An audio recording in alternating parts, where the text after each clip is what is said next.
What's up, people? I'm Shaggy the Opinionated Hippie, and this is part 68B of my reviewing and ranking Frank Zappa's guitar solos within the context of an album. This album being Halloween 81, a 6 CD box set that contains 3 complete shows. I'm going to break it down by shows.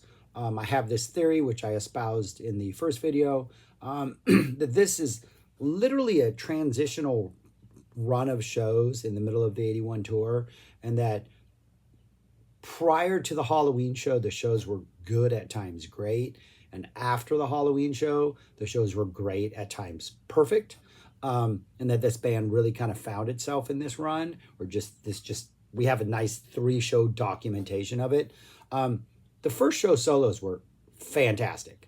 In this video, I'm going to address the 10 solos in the late show on Halloween, the second of the 3 shows on the box set, and then rank them from my least favorite to favorite. And then I'm not going to show where Halloween 81 falls among the other 67 yet. I will wait after part 3. I will say this. Both of these shows are pretty comparable solo-wise. I think Frank is delivering in both of them pretty equally. Overall, the first show is a little bit stronger because this show has several kind of throwaway numbers, or in one instance, a song that is not quite yet the epic it would be in a matter of a couple months or a matter of like a couple weeks. So the overall effect of this show, the second show, is probably not as good as the first one, but I think the best solo of the run of the 2 is from this show, and there's a series of 4 solos. Like the top 5 solos on here are comparable to the top 5 solos. Actually, looking at it now, the top 5 solos on here are better than the top 5 solos from the first show, but we have some weaker stuff, so maybe they balance out. But you do see the best solo on here. The intensity is just increased, and it did get just a little bit better. So anyways, there's 10. Going to go 10 to 1. I'll put the list on the screen when I'm done. At number 10, I have Stevie Spanking. Steve Vai gets the bulk of this solo. It's a really good solo. I mean, at times, I think he could sound like Frank. He does sound like Frank. And then after Vai solos for quite a while, as he should, it's a song about him. Wouldn't exist without him. Though it could be called Vinny Spanking, probably. Similar stories. Frank comes in and they kind of duel for a while. Pretty good. Not as epic as it would be in 82. But it's fun. There's some nice runs that they both do. They're both really listening to each other when they're playing. You know, when someone goes high, someone will go low, and then vice versa. And it's really good interplay between the two. But I think by far the least interesting thing on here solo-wise. Number 9 is NBiz. Really a short, terse. I think everybody, including Frank, has the same number of bars to solo in, so he doesn't really have an opportunity to really explore this. And there's 2 others on here where I was like, is this even Frank? It's very sort of like he can't find the pocket, or is purposely avoiding the pocket, or just like there's this weird sort of like antagonistic sort of vibe that the guitar has towards like the rhythm section. And a lot of times I have found in Frank bands that if like Ike drops a solo, or Ray drops a solo, or sometimes if Vai drops a solo, they're not really hitting that same groove that Frank does. And for NBiz, and the next one that's going to be on the list, number 8, Bamboozled by Love, it seems like they're not able to find that pocket, or Frank's not able to find that pocket enough that I was like, is this even Frank? I mean, it sounds like Frank. The phrasing is Frank. The crazy burst of activity that happened are Frank ideas. But yeah, these 2 are weird. NBiz at 9 and Bamboozled by Love at 8. Bamboozled by Love is a little bit longer than NBiz, I think. Very metal. Both of these have a very metal vibe. You can see he's feeding off like Steve Vai's energy, but I don't think Frank's yet quite figured out how to make Steve Vai's energy his own, and that's why these solos maybe are just a little like, they're very interesting. But yeah, 9 would be NBiz, 8 would be Bamboozled by Love. Not a big fan of Bamboozled by Love. Really, NBiz doesn't do much for me either, so maybe that's another reason why these are down here. But they're short solos. You know, they're just kind of placeholders. You know, we got to drop a solo in here. They do. Number 7 is Sinister Footwear. And at this point in the tour, in the development of this song, Frank is soloing over that keyboard vamp. Do do do do do do. I think that's what it is. No, that's not it. That's Yo Mama. But it's that keyboard vamp that on the Them or Us version precedes that weird, really weird synth sound before the dun before the drop where the solo is. So we get that, that dun, it's like kind of an upbuilding, kind of like waves of keyboards coming at it.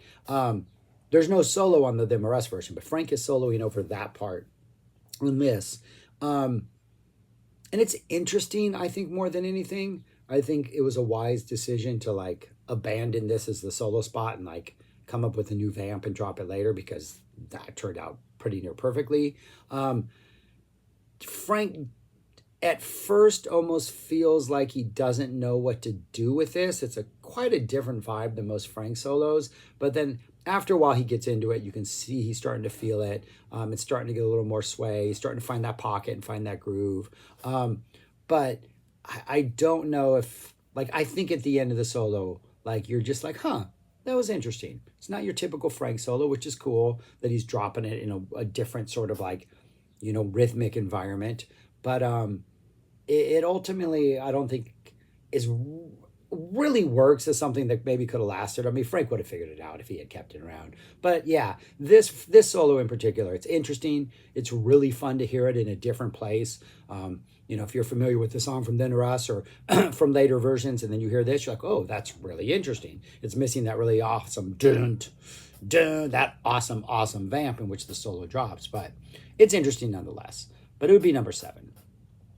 Number 6 is King Kong, the last solo of the night. This is just really aggressive, frantic metal, like scribbling of guitar.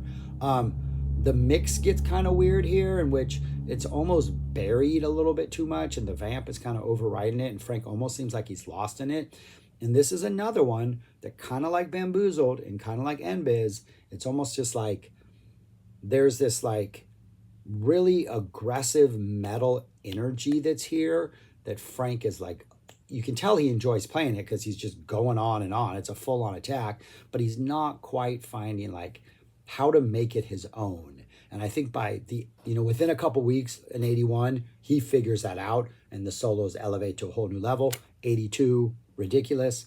But this is it's an interesting solo. Frank's not really riding that awesome King Kong groove as he would in like on other examples of King Kong solos. It's frantic, it's kind of crazy. He's very much in an attack mode, and it reminds me of times of when other soloists solo in his songs and they're just not really able to find that pocket. It's interesting. That was number 6. The next 5 are all fantastic, and we take quite a big leap up in quality, and it just becomes really good. Like the King Kong is pretty good, but it almost seems a little too chaotic and a little too without a plan. From here on out, we just get ridiculous solos. And there might not be a plan for these solos, but it doesn't matter. They pull it off. And again, I haven't mentioned Chad Wackerman or Scott Thunes yet. The rhythm section is ridiculous. They've been touring for about 6-7 weeks now. They're owning it. They have found the groove. They are absolutely amazing. And even in these short solos, they're definitely worth listening to. But number 5, we get the opening. We get Black Napkins. The solo starts. Frank is solid. He is confident. He comes in kind of aggressively, but more like not aggressive as much as confidently. He's got an idea, kind of attacks for a while, brings it down a little bit after he's sort of established dominance. It's kind of playful in that he's really responding to Chad a lot. Chad's doing a lot of really, really cool things. Starts to get really chaotic towards the end, or not really chaotic, but slightly chaotic, as if they're sort of losing control of what has been a pretty focused and controlled Black Napkins. And then when Frank goes back into the to go back into the song proper, the rest of the band is not with him right away. So it's a little bit of a like, oh, okay, everybody rush and get together before we go back into the song, as we go back into the song. But it's fantastic. Like the opening solo on the first show was Chunga's Revenge. They might be comparable. I think this one gives us just a tiny bit more because it's Black Napkins. Frank has a little more spots to like drop little licks and solos in before we get into solo proper. So I think the overall effect of it might be a little more like impactful. But as just isolating the solo, it's probably similar to the one from the previous night. So at this point, with the top, well, what, and I ranked that one. See, this one is ranked number 5, and that one, which I think is comparable to this one from the previous night, I ranked it number 4. So already we're one solo better on this second show. Number 4 is Easy Meat, and I pretty much had a tie with these next 3, and I think I just went with sort of, I think all 3 of the solos are pretty absolutely fantastic, but I had to listen to them a couple times before I was like, I just prefer this one better. But number 4, Easy Meat, absolutely fantastic. Frank comes in really fast. He's attacking from the beginning. It's frantic. It definitely still has that wide open space vibe that Easy Meats have from this era, but it's a lot more stuff is going on. It's a lot more chaotic than it even would be in like earlier examples or later examples, or other previously released examples where we drop into this space after the da, da, da, da part, and this one doesn't seem to have all that much space, but it still seems kind of chaotic and uncontrolled. Kind of reminds me of like a space battle where like there's a lot going on, but it's in space. So at any point in time, somebody could just take off and never come back. Like we're not contained within this vamp or this riff, but there's just things are flying all over the place. There's keyboard sounds and Chad's doing weird stuff and Scott's doing weird stuff. And then, got Ed Mann adding some percussion. It's crazy. Goes through a lot of different phases, which are like, phases of the battle. Tunis is just dropping some absolutely ridiculous runs. It's an exhilarating Easy Meat solo. Just absolutely fantastic. Number 3 is The Torture Never Stops. Immediately kind of different because Wackerman and Tunis don't have that same sort of commitment to the groove that Bozio and O'Hearn have, where they just lay that like that Torture Never Stops, just that vamp, that slow, just steady, just plod away and slowly kind of up the intensity over the course of minutes and minutes and minutes. And it's almost striking from the beginning that Wackerman and Tunis are not that. They're kind of hitting that vamp, but they're also almost immediately, Chad especially is like, I got ideas, I got fills, I got ways to go away from this. And so it, in a way, lessens the overall impact of it. I think the 77, 78 Torture Never Stops are more like a Chinese water torture type thing, where just over time you just go crazy. Where this is more of some weird contraption that is things poking you all over the place, while it's still steadily hitting you in the head. It's also like, cutting off your toenails or something like that. It's nice and long, pretty exploratory. It definitely kind of has a torture journey-like aspect. But it's the 82 metal, has like that metal vibe of 81, 82 Frank. But yeah, it's really good. It's really long. It's not really long. It's not no 8-minute torture, but it like takes time to develop. You have a lot of different things that are happening. Chad and Scott are fantastic the whole time.